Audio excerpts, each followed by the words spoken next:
Hey, hey, hey, good morning and happy Sunday. Welcome to our second show of the year. We're getting ready to roll here in Weightless in mind, body, and spirit with yours truly, Dr. Carol Penn. There you go. There's my website, www.drcarolpenn.com, DRCAROLPENN.com. And I am so excited today because we have a super special show here in New Jersey. It is bitterly cold, down in the 20s. It is, it's cloudy, it's cold. It is a January winter day. So just go ahead as people are coming in. Where are you from? Drop it in the chat. And who am I? Dr. Carol Penn, doubly board certified in family and obesity medicine. And I am your master movement meditation and mindset coach, two-time best-selling author. My book, baby, Meditation in a Time of Madness, a guidebook for talented tweens, teens, their guardians, and parents who need to thrive, was written for a time such as this, because we are surely living through a time of madness. Hence that display on Wednesday, January 6th, at our nation's capital. Some of you may know that on this show, we talk about the medical things and we look at it through the lens of obesity, because obesity, it turns out, is something that impacts multiple disease processes, multiple systems. And we know that if we lose as little as 3 to 5% of that unhealthy fat mass, we in fact improve and begin the reversal process on chronic illness such as diabetes, hypertension, coronary artery disease. So we talk about that and we put it in the framework of our physiology. We also talk about what it means to be weightless in mind, body, and spirit, to have the weight of the world lifted off of your shoulders. And we talk about how the biopsychosocial also impacts our entire neurobiology. And I bring on superstar guests that combine and understand these perspectives to do what? So we can have an informed and educated audience. We can build a global community of those who are educated and informed. And in a very few minutes, you're going to be meeting one of my superstar friends who has a particular lens through which she is changing and shaping the world. So are you all ready to go? I want to welcome a few guests to our show this morning. Let's see who is up and early with the early bird, going to catch the worm. Yes, one of the nation's preeminent occupational therapists. Good morning and welcome, Victoria. Hashtag Meditation Nation. Good morning, Dr. Tanya, and welcome. Good morning, Linda Parker Edwards. Hashtag Meditation Nation, old school Red Bank. Yes, Marianne, Jersey girl saying good morning, everyone. Yes, praying for healing for this nation.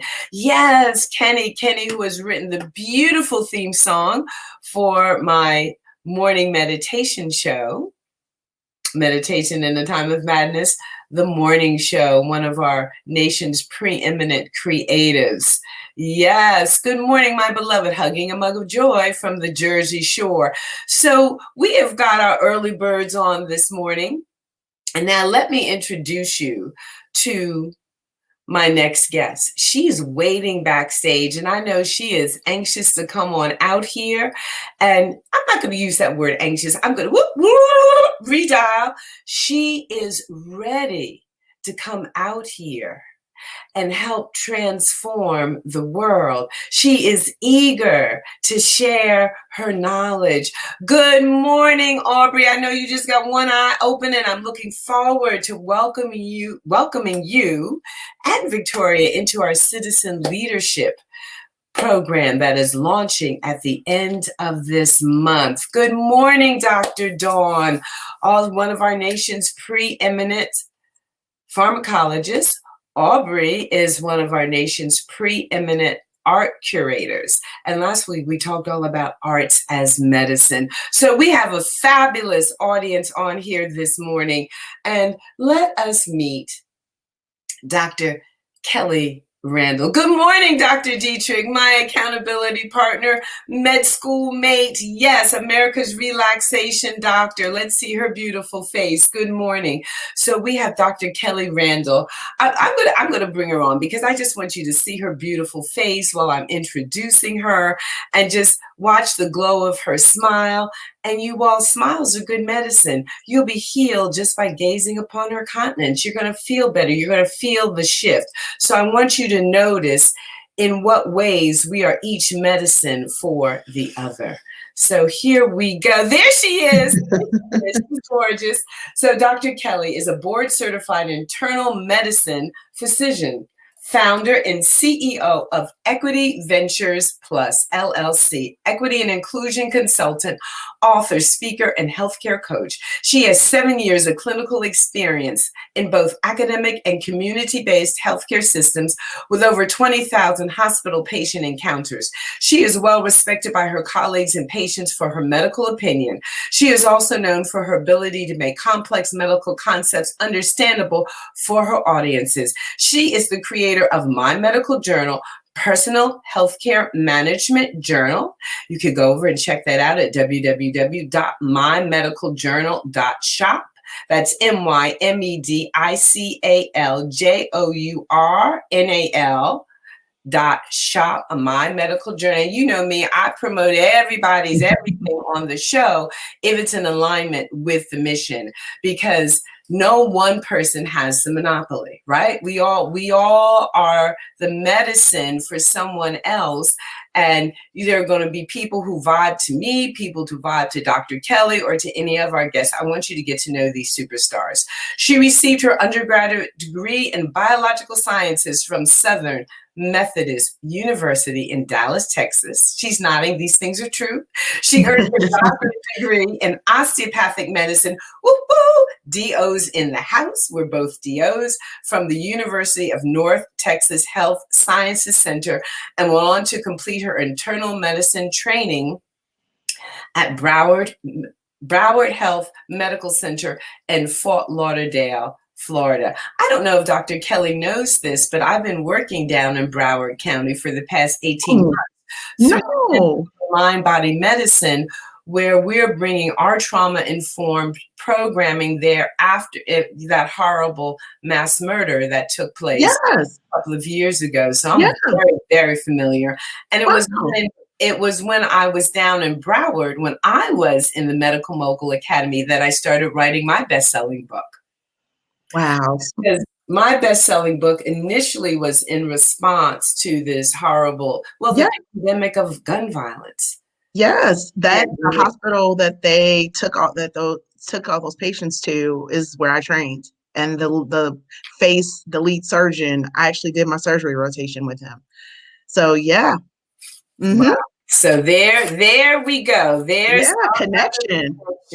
There's our other connection. So beloved audience, you've heard me talk about this. I am absolutely committed to ending racism. It is one of my missions in life. It's not my purpose in life, but it is my purpose reflected to one of my missions. And at this point in my life, my work in diversity, equity, and inclusion is directed toward ending racism. So I have a seminar, a webinar, and a course that I've been blessed. We're now, going into just past 1 year old with this course. And in 2021, the course is getting even wider national attention as organizations and groups begin to look at what do they need to do, statements that they need to write that is in alignment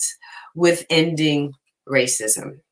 So important. So beloved audience, I want you to start formulating your questions about ending racism.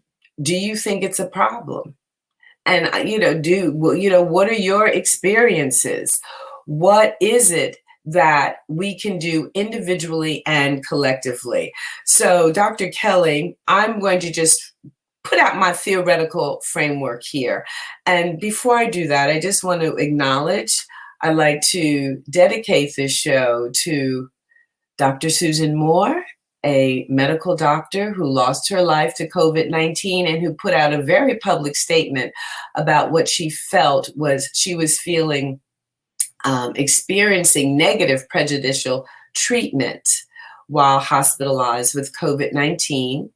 Also to my Aunt Jean that I just participated in burying her burial yesterday, her funeral yesterday, her homegoing service. As she succumbed to COVID-19, I have at least 7 members of my family that have COVID-19. So this pandemic is real. The pandemic has uncovered healthcare disparities when it comes to the survival rates and the treatment of persons of color, regardless of your economic status, and also deep acknowledges to Dr. Kelly Randall and her family, as she also funeralized an aunt 2 days prior to Christmas. So we are, we're ending this year, 2020, with, so many difficult things. And we're starting 2021 with ongoing difficulty. So we're here. We're here. You're here. I'm here. What are we going to do about it? What are the shifts that we are going to make? What are the shifts that we are going to make? So the theoretical framework is this. I'm suggesting that ending racism is the lens through which to look, to bring about healing to the globe at this time. Not that all the other lenses aren't important. It's just like this is a kaleidoscope, and the kaleidoscope goes around. And you can take, in the same way that we've taken obesity medicine and say, look, if we look at solving diabetes, heart disease, thyroid disease, looking at it through this lens, this is what the science tells us. So when we look at racism in the same way as a disease, and we just shift the kaleidoscope to look through that lens, might not we have a better opportunity to end poverty, to end world hunger, to end chronic illness, to end mental illness, to end housing inadequacy, to even work and shift issues around climate change. So that is the theoretical framework through which I am focusing my lens, including everyone, including all of humanity. There is no point in time in which whatever the optic is, the color of your skin, that you are not a part of humanity, and everything matters. So Dr. Kelly, with that being said, come on in. Let's talk. Yes, thank you so much for the invitation and for having me. I'm honored to be here. Absolutely. So my question to you is, well, first of all, tell us a little bit about what brought you to this work of diversity, equity, and inclusion. Why does it matter? Why is it important to you? Yeah, so I got to a place where I just didn't feel fulfilled just with my clinical work. And so I kind of had to start searching myself, and really went into prayer about what it was that God was, leaning on me to do, what my work was supposed to be. And so in that prayer time, God revealed to me that I would be speaking, that I would be an educator, that I would be advocating for others, using my platform, using my voice, using my knowledge base to make life better for others. And so out of that, really came my mission, came my purpose. And then, in the following spring, ended up getting connected with the medical moguls and just kind of have birthed, what is currently, my platform and what I'm passionate about. And that is ending healthcare disparities for Black and Brown communities. And because of my work as a hospitalist, it's really obvious. It really is on full display, um, pretty much at all times. And that can be from the response that I get from Black patients when I walk into the room versus, just their disposition when it comes to their healthcare and hearing their experiences. So there's just a whole spectrum of things that really brought to the forefront the necessity of this work.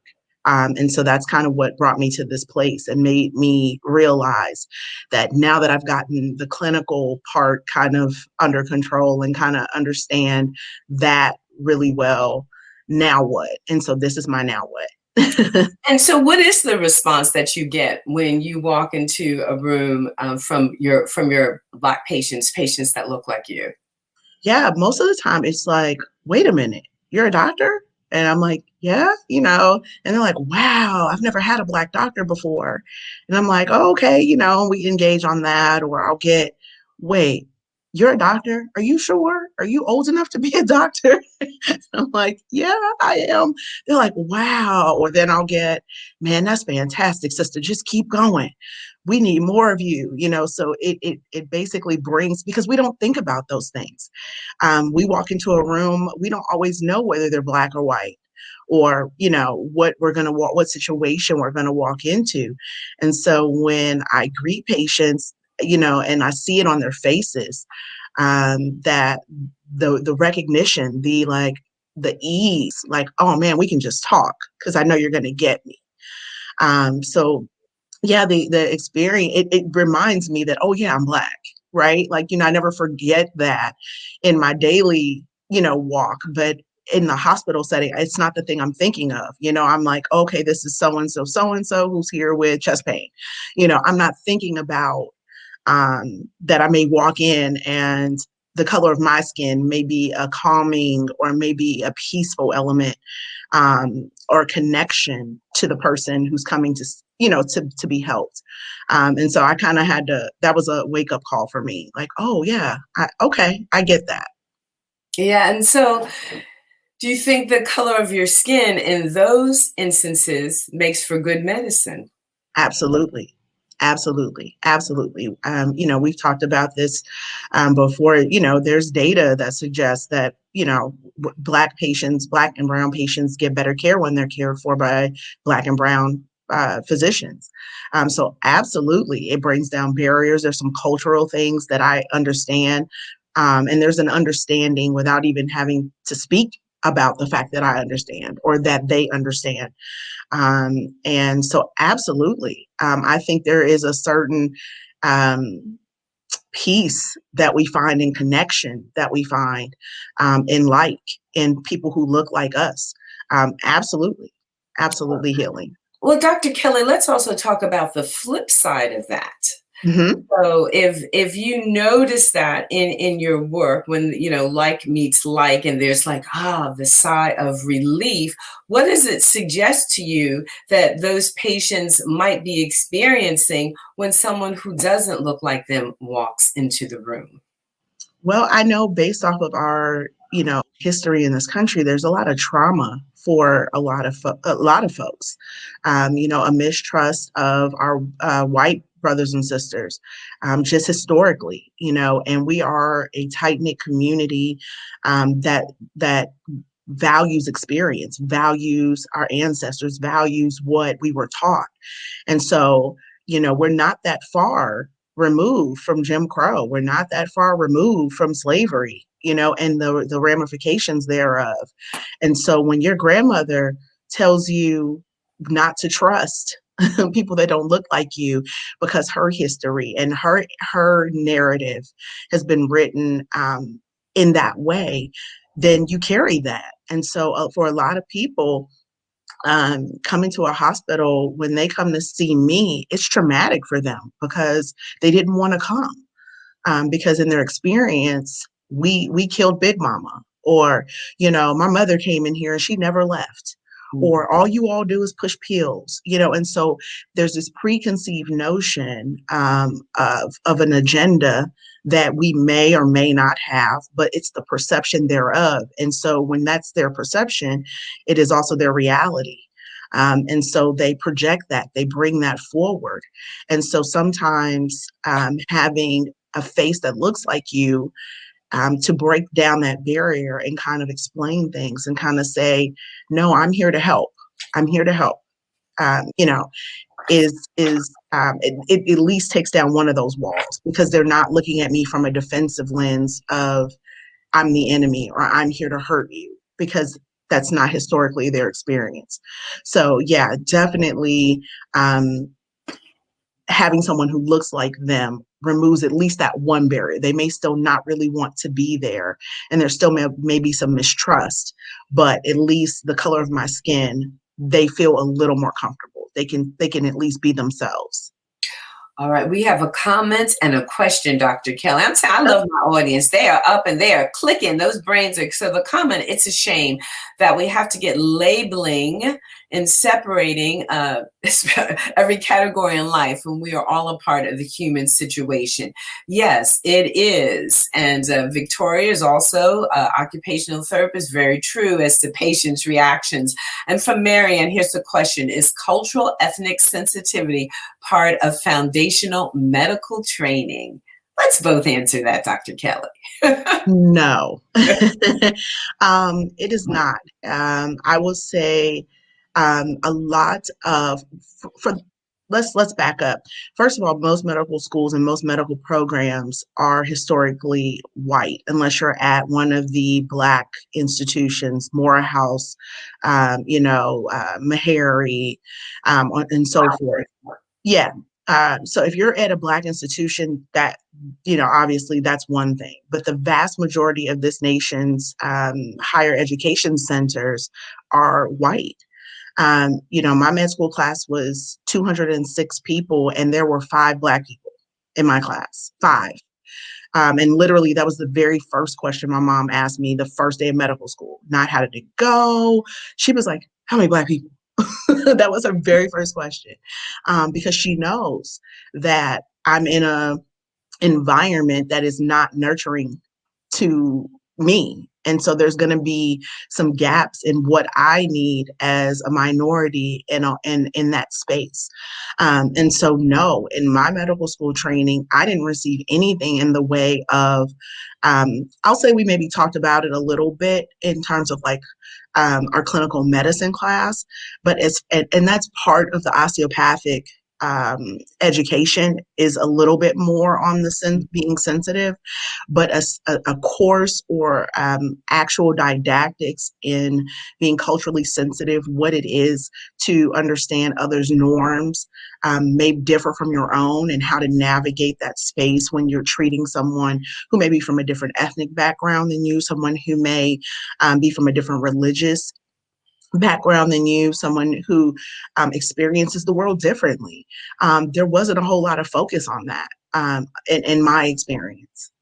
All right. And so, Dr. Kelly, what year did you come out? I graduated in 2010. Okay. So, and I was out just before you in 2007. As many people know, I'm non-traditional.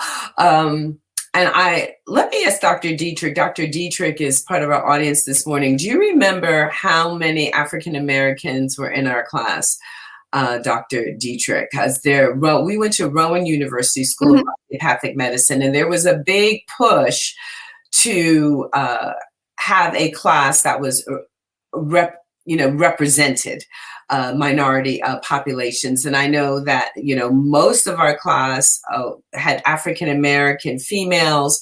There was a very small percentage of minority men involved. So I just want to read. So this is from the article published in the New York Times on June 21st, 2020. The Secret to Keeping Black Men Healthy may be Black doctors.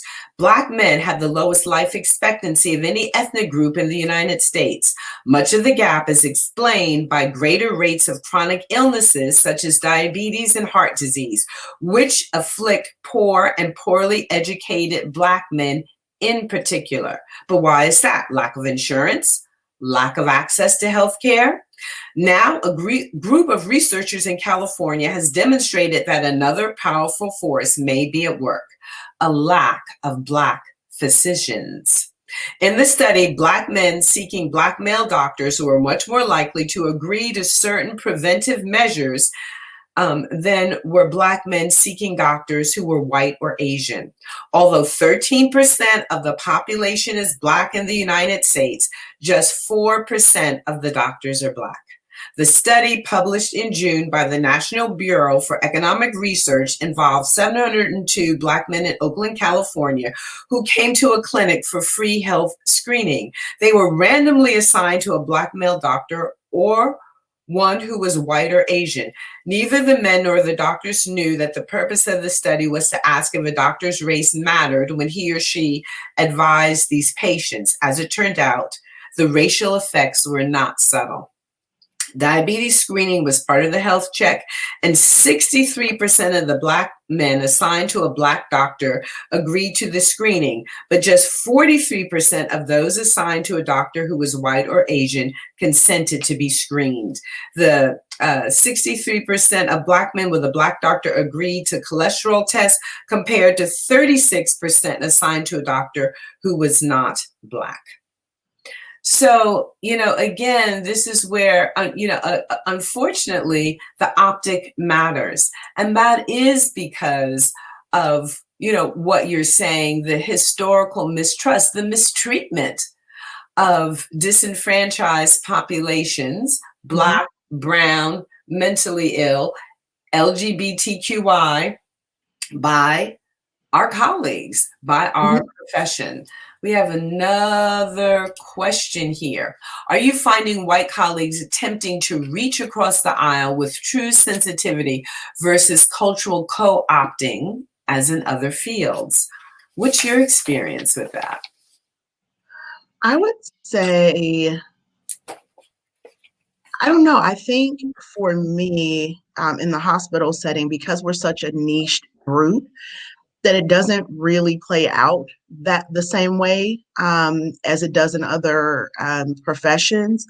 So, especially now in the era of COVID, everybody's so inundated with patient care that I don't think we have these conversations, honestly, especially not now. I think when you're a physician, even if a white physician holds certain ideas about Black people, it doesn't necessarily come across to your Black colleagues all the time because you are kind of seen as the exception. And so we're colleagues, right? So I have the same credentials you do. And so that there might be microaggressions. We know that exists. But as far as like an out and out contention, I don't know that exists so much as our patients would perceive it. So I don't think our colleagues even perceive or think that there's a reason to reach across the aisle, right? Because we're all here. And so a lot of times our interactions are patient-based and not personal. So most of the time I don't feel like we're connecting on anything really personal. It's about our patients, and everybody's moving around and just trying to get the job done. So I don't really know that people even recognize that what we're talking about is a thing, that this is really happening. And there's data, to back that up, that most physicians, if you ask them if they're racist or if they hold any bias, they're going to tell you no, because at the core, we're all altruistic people. That's why most of us got into the field. So no one's going to tell you, oh, no, I treat my Black patients differently. But the data suggests that we do, right? Black folks are more likely to get offered dialysis over renal transplant. Well, I don't really think that consciously the nephrologist is saying, you're Black, let's go ahead and go with dialysis, right? But there's something that makes them give us the lesser option. Black folks are more likely to get, or Black men are more likely to get an orchiectomy than white men. Amputations more likely to happen in a Black patient. Cancer screenings, aggressive treatments up front, more likely to happen in a white patient.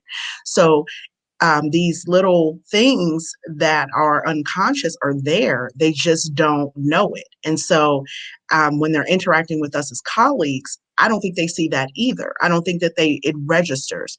So as far as like the reaching across the aisle, I will say no, just because I don't think they even acknowledge that there's an issue, if that makes sense.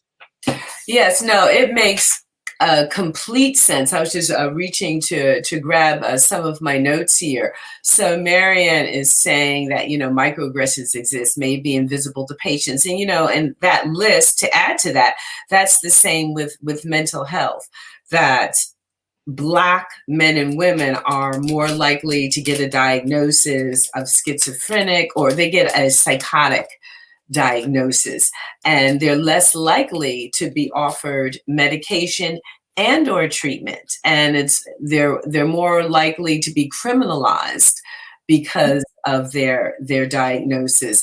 And again, it's something that is invisible to most of our colleagues. So one of the things in my course offerings is I get people to reflect, of whatever color you are. So when did you first become aware of race? When did you first become aware that you were assigned to a particular race? And I use some evidence-based techniques to move people to this so that we can all look at, own, and realize what is our part in the outpicturing that resulted in that display we saw on Capitol Hill.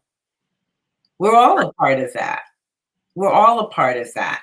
And the other thing that I like to do is help people with their history. I got too many notes here. I'm telling you, I've been working on this. The notes. These are notes from my course, Unpacking Racism, and my seminar, The Mindful Genogram. So, for example, we are learning more and more about intergenerational trauma, racialized trauma, and how this is passed down genetically. So this week in history, in 1811, and how many people is, this is on your mind when you put it in life in its historical context. This was the largest slave insurrection in U.S. history, begins in the Louisiana Territory. After their defeat, many of the 500 rebelling enslaved people are mutilated, decapitated, and burned alive.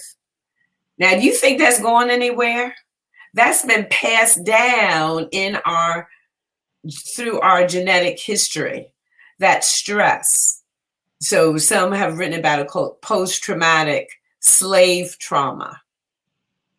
So let's, keep on moving here. So Vernon Dahmer, Dahmer, Black businessman and voting rights activist, this is 1966, dies after his home in Hattiesburg, Mississippi is firebombed. So there we go, from hundreds to one. So 1811 to 1966, because what happened in 1811 still has not been adequately addressed. So it keeps coming, it keeps moving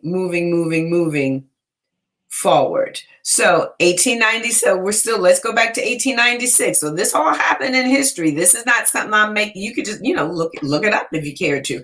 Mob of 20 sets fire to Jefferson Parish, Louisiana, home of Patrick, who was white, and Charlotte, who was Black Morris. They're an interracial couple who are burned to death. They are alive and burned to death. Their son, Patrick Morris Jr., escapes with his life. Now, when Patrick marries and they have children, what do you think happened to that racialized trauma? Where did that go? Stayed right with him. It's here with us today. And he's passing it forward. Right with us today. 1961, mobs of white students. So now we're at Broward County, and and we're with high school students, But in 1961, white students riot and school officials suspend Charlene Hunter, who became Charlene Hunter Galt of PBS, the fabulous award-winning journalist, and Hamilton Holmes after they become the first Black students to integrate the University of Georgia. So this is all of just what happened, in history. So we go from the 1890s, which is when my grandmother was born, all the way to the 1960s, very recent history, where many of us, some of us, not you, my dear, but some were, having our childhood and, living through that part of the civil rights movement, right? Right? So let's see, we've got some more comments from our highly intelligent, very engaged and active audience. We have to educate our children, the kids. That's why I wrote my book, Linda. I worked with who didn't know about HBCUs, much less Black professionals. We as a people have to ask more questions, educate ourselves, and participate more in our own treatments. Absolutely true. If you don't have a copy of my book, pick up a copy of my book, Meditation in a Time of Madness. Perhaps my beloved would put the website in the chat, because I write about that in my book. And the book is aimed to teach resiliency and these skill sets that we need to be more aware and to survive and to thrive in this day and age.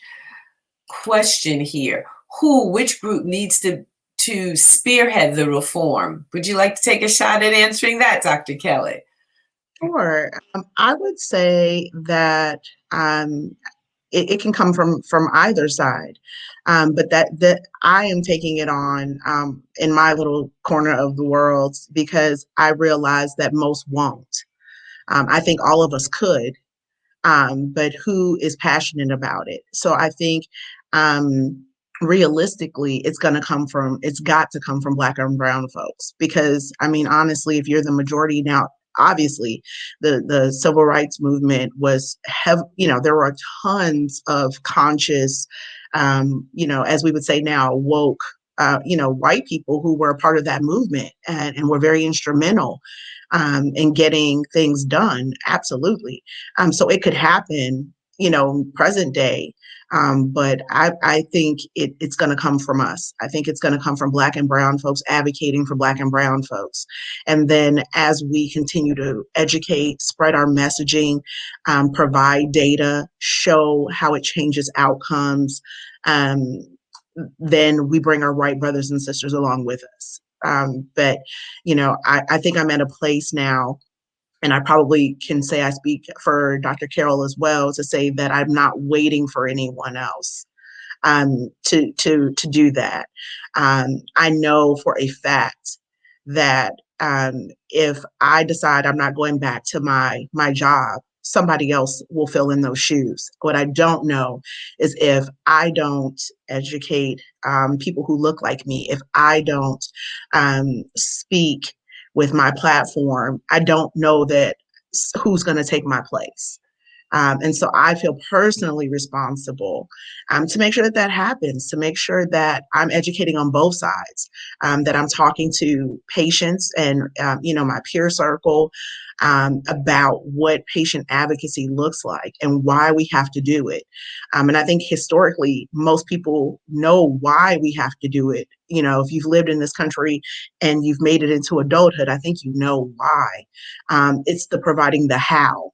And giving people a voice and giving people permission to say, hey, listen, yes, you're sitting in a room with a physician, but you're still a voice, and you need to be a part of that conversation, and you need to go in knowing what to expect, at that visit, or going in with your own agenda and being a part of the dialogue. And on the other side of that, I also feel that if I don't introduce the topic to my white counterparts in the hospital, people who are taking care of our people, then they won't know, because they don't see it. Those folks who rush the Capitol on Wednesday see a totally different issue than we do. What we're talking about right here, right now, and what we're talking about with social justice and all the things that we are trying to bring to the forefront, they don't see that. And so unless someone that they respect, someone that they, care for, someone that they acknowledge as a legitimate voice says something to them, this will continue. So, I think honestly, the revolution is going to come from inside the camp, but we can't do it without them. Here, and I'm going to just bring to the forefront. So what I say, I'm looking for not just allies, but accomplices. Yes. Who is going to link arms and march Yes. with me? Who is going to put something at stake, Yes. other than lip service, like, okay, this is a good idea? Because I really feel, okay, this is the lens that I'm looking through to save all people, so that the voice of the good people, the voice of love and light, is louder than what we saw on Wednesday. And I'm going to acknowledge my colleague, Dr. Kathy Weistock, Dr. Kathy Farah, out there in Wisconsin. And we presented our mindful genogram November at a conference the focus of the conference is anti-racism, and thus began our public work together. So important to unpack this historical trauma. Thank you, doctors, and thank you, Dr. Kathy, for being an accomplice in this. Because, if you have a white skin, you could just, on days it's uncomfortable, you could just stay in your silo. You don't ever have to come out. You don't ever have to come out. And she didn't. So, and I'm going to invite everybody in this audience to go to a website and register for a very important conference that's coming out of the occupational therapy community. So let me see if I can bring that up while I am sharing this, while I am talking about this. Where is it? Where is it? Where is it? I might have to say it and bring it up again. I don't see where it was at. I'm going to create this banner while I'm talking. Or beloved, if you could post www.integrative.com, integrative.com,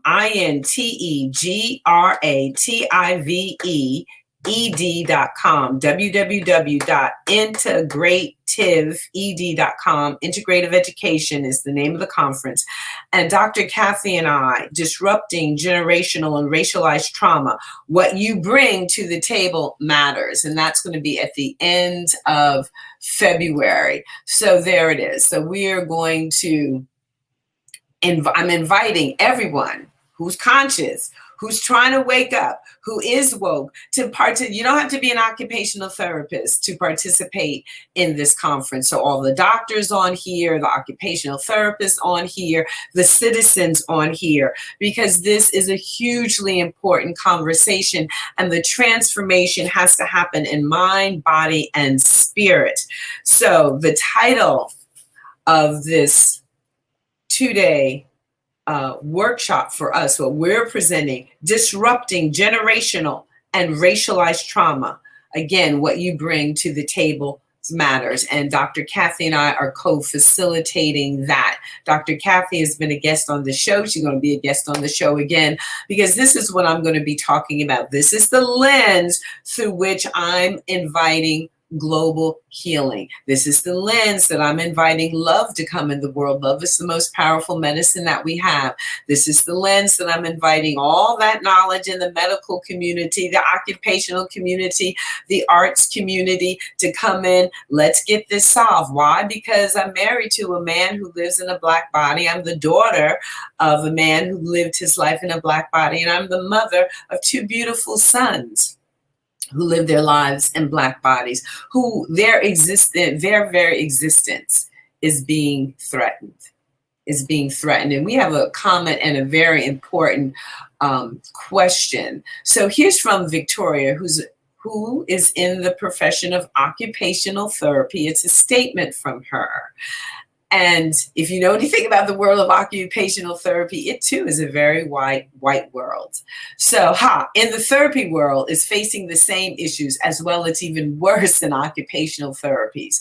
I've been told OT is a white woman's profession. You will not be fully and truly accepted. My response was, really? Watch me.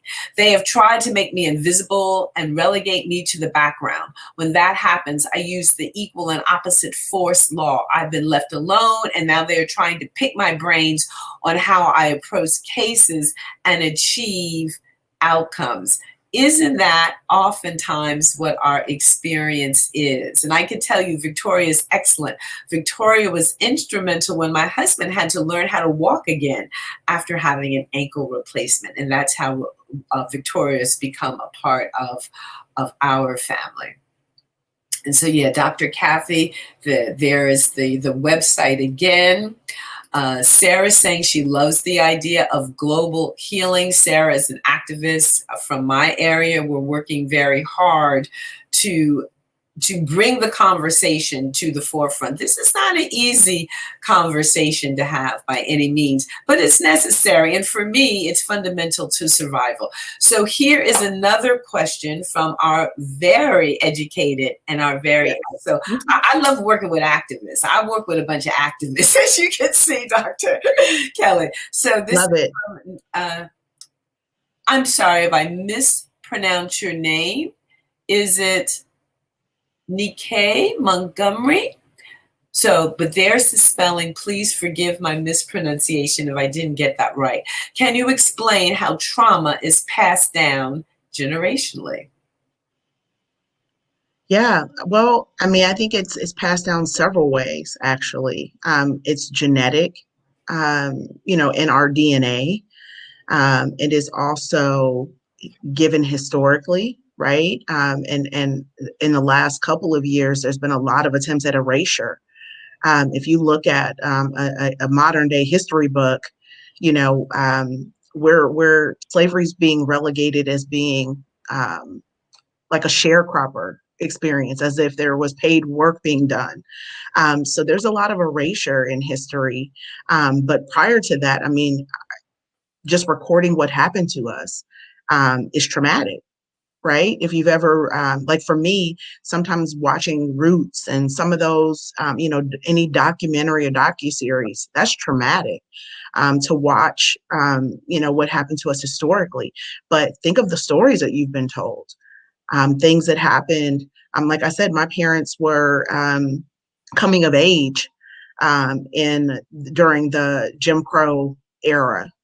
And when, all the civil unrest here surrounding race riots, and all those things, they lived it out, but then they got to hear, what their parents went through, what their grandparents went through. And so, think about Emmett Till, right? How traumatic that was, and how, really ahead of her time his mother was. She could have said, no, let's have a closed casket. I want to bury this whole situation. Let's just leave it. She said, no, I want you to see what they did to my son. I want you to experience. And so that's traumatic. And she did that intentionally because she didn't want what happened to her son to become the norm and to be closed and neat and pretty, right? Because what happened to her son was brutal. And why do things keep coming up when it's brutal? Because it makes an impact.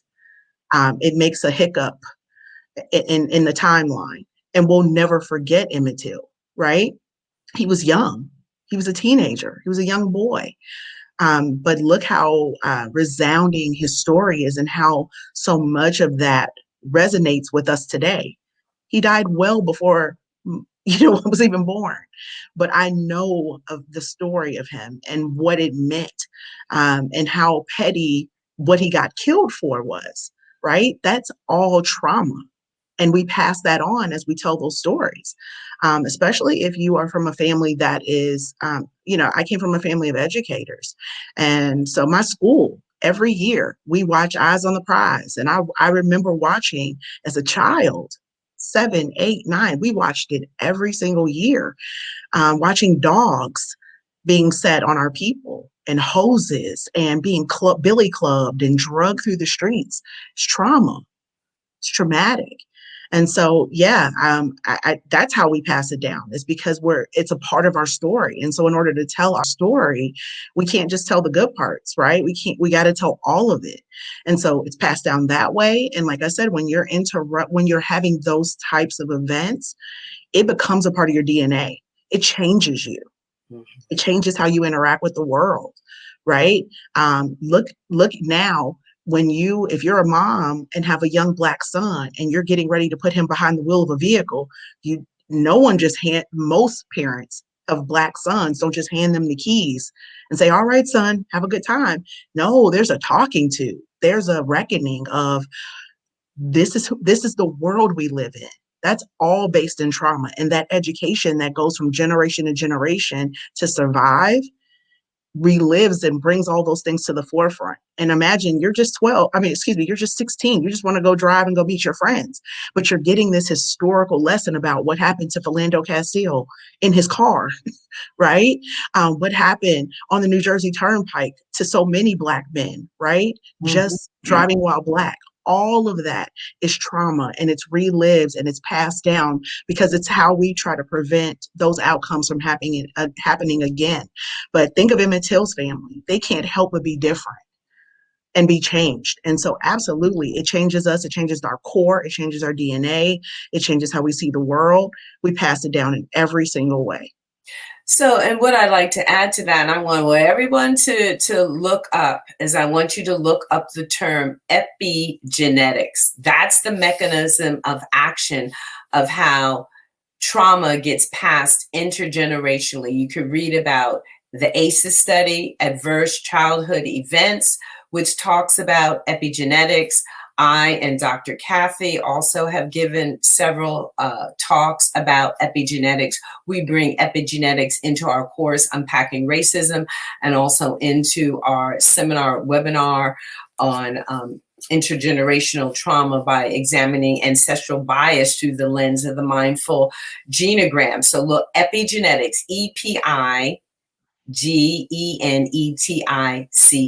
epigenetics. So let's see, assist Dr. Montgomery. Please check out Dr. Alana, trauma psychiatrist's new methodology on healing from trauma. Yes. So history matters, hashtag epigenetics.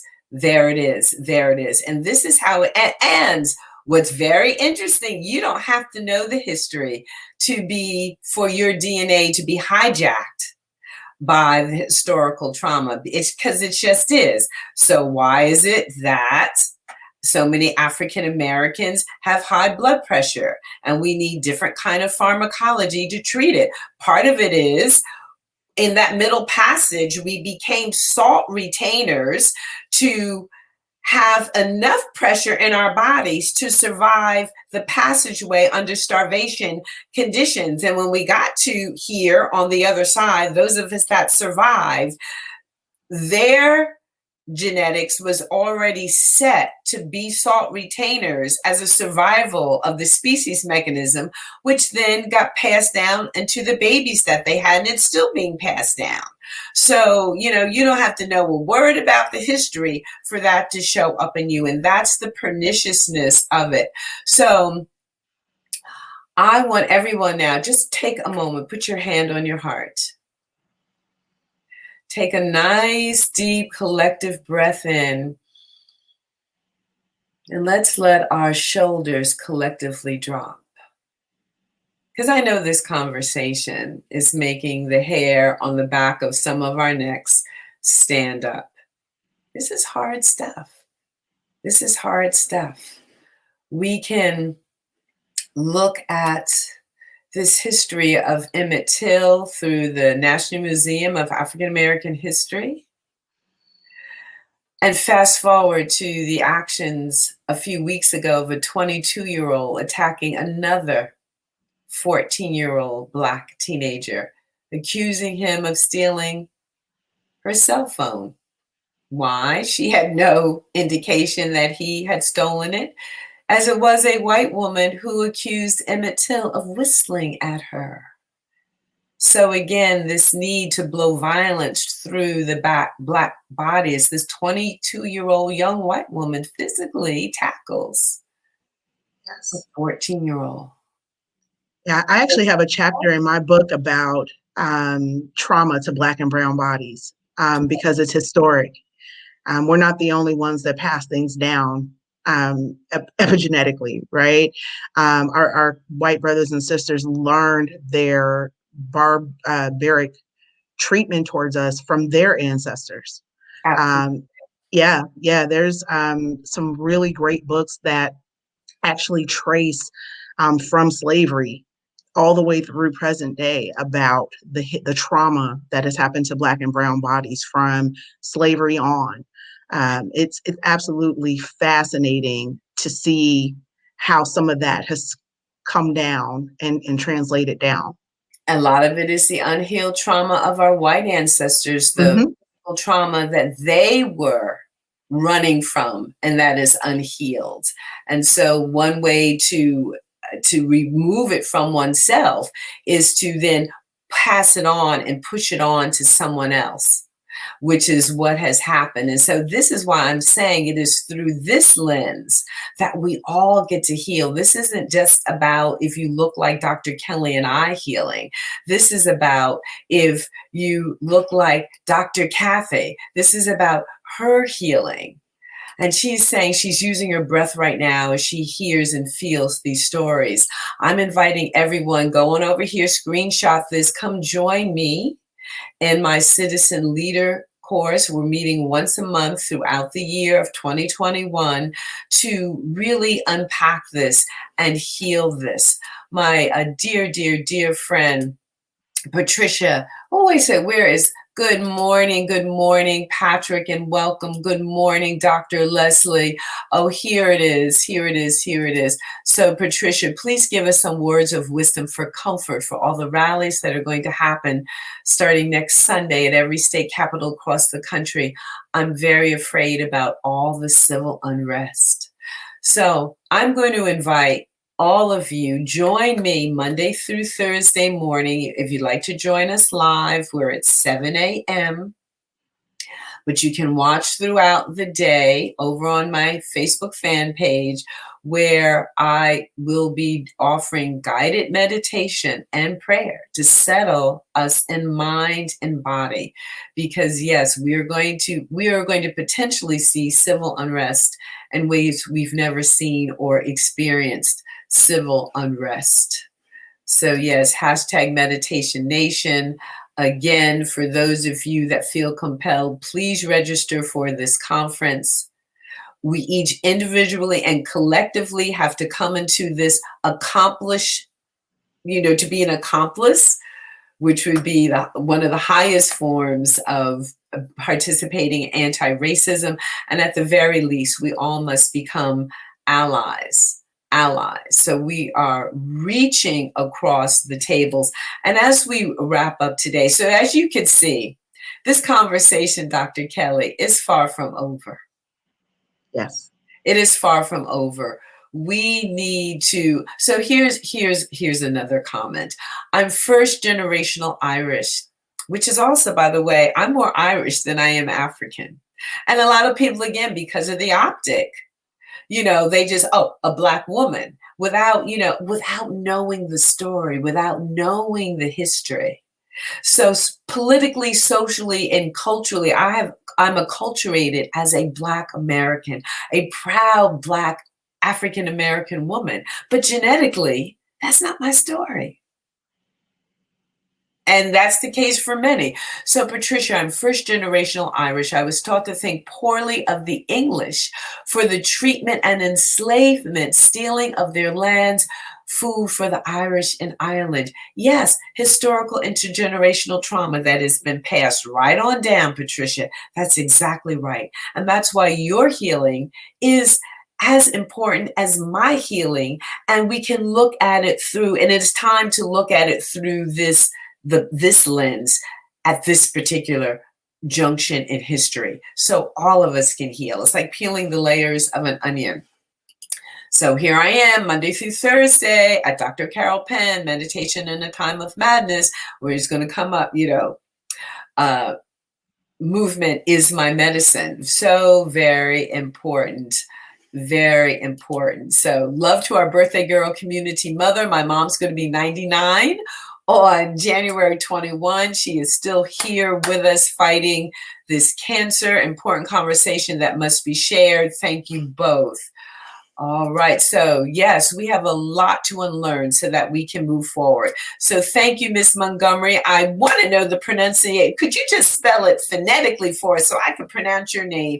A couple of books that I want to share as we are going off the air. My Grandmother's Hands, very important, by Resma Menakem. So if you can't join Dr. Kathy and I in the upcoming conference, we use some of these resources. Go ahead, start to look them up and read them yourselves. But I do invite you to get a jump start on this conversation. I'm inviting all of you into the Citizen Leadership Program where this conversation will continue. The Warmth of Other Suns by Isabel Wilkerson. Again, to put it in historical context, the epic story of America's Great Migration.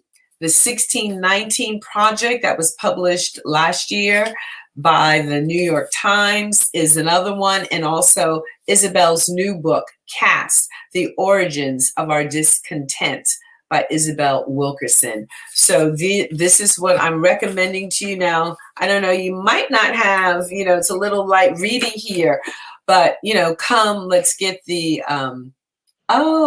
short for Monique. So just like Neek. Okay, beautiful. So Nikki, Nikki. Thank you so much, Nikki. Thank you very much. So what's the topic for next Sunday? So Patricia, next Sunday, we're going to be taking another slice of this particular pie. So, February we often think of as Black History Month. Well, we're expanding this. I'm just January and February is about global health and history. So I'm going to be continuing this and encouraging people to register for this conference over at www.integrativeed.com. Right now, the early bird registration is still going on. So, because we need to be talking about disrupting generational and racialized trauma, what you bring to the table matters. And this is an effort for all of us to participate in the community together and become the change that we need to see and be in the world. So, Dr. Kelly, would you like to just close us out today? Sure. I want to first start by saying thank you to Dr. Carol for the invitation. My honor and pleasure to be here with you and your audience. And thank you to all the moguls who are here to support as well. I think this is a very multifaceted conversation. It goes in so many directions. It's so deeply rooted and seated. And we definitely need to continue to talk about these things within our circles of influence. This is not going to be a movement of one where one person's going to get up and give a great speech and then all of a sudden kumbaya and we're going to turn it all around. This is going to take an effort by multiple people, thousands, hundreds, millions of us who will all make the commitment to love more, to give more to those around us, to try to change the hearts and minds of those. If we all did that, if all of us committed to just loving those in our immediate circle, changing our little circle of the world, we could actually change things. And so I want to encourage everybody to know that it's okay to have these conversations. It's going to be uncomfortable, but it's necessary, and we're the change that we want to see. And so we need to do that and give it our full selves. So for those who are unfamiliar with me, I am Dr. Kelly, board certified internal medicine physician, patient care advocate, equity and inclusion consultant. author and speaker. Through my programs, help patients to become better educated consumers to improve their healthcare outcomes. And I help those in the healthcare arena to reduce costs, but to also improve their healthcare outcomes.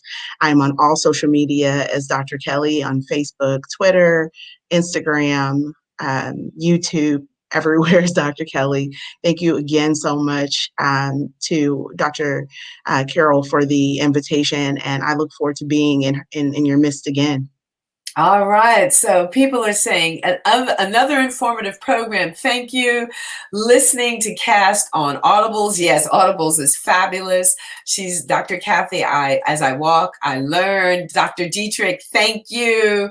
Again, there's Dr. Kelly, her website. You can also email her. She'll answer, info@drkelly.com. Patricia, thanks for another great show. I'm going to talk to my doctors and residents I encounter about being the change we want to see. Thank you for Patricia. Patricia's an activist, always doing her part. So yes, thank you. It's time to love more and forgive one another. Yes, thank you for a great show. The noise will not affect my inner peace. Everyone, please have a great week ahead. And yes, Victoria, you see in the comments, Dr. Kathy is inviting you to please be a part of that conference. Victoria has been a guest on the show when we talked about and celebrated Kwanzaa, but I'm going to bring her back on as an occupational therapist who lives in a Black body to that's a fabulous career path. And again, just like we need more Black doctors, we need more Black occupational therapists. I'm not saying that had a white occupational therapist shown up in our home in Philadelphia, that we would not have had a similar outcome because, it's licensed, we have the skill set, to your point, Dr. Kelly. But the fact that we had someone who showed up with a culturally appropriate curiosity that was able to ask questions that got to the heart of the matter was definitely a part of optimized medicine. So to my medical colleagues out there, that's the invitation. That's for all of us to learn more, to do more, to be more, to even know what questions to ask to get at our patient's medical narrative so they can heal. Dr. Dawn, very powerful. Thank you. All right, you all. I'll see everybody on Monday morning. Thank you, Dr. Kelly Randall. Dr. Kelly, if you'll just hang out in the green room after I sign off, and see you all Monday morning for meditation and a time of madness, the morning show. Yes, awesome show. Thank you so much.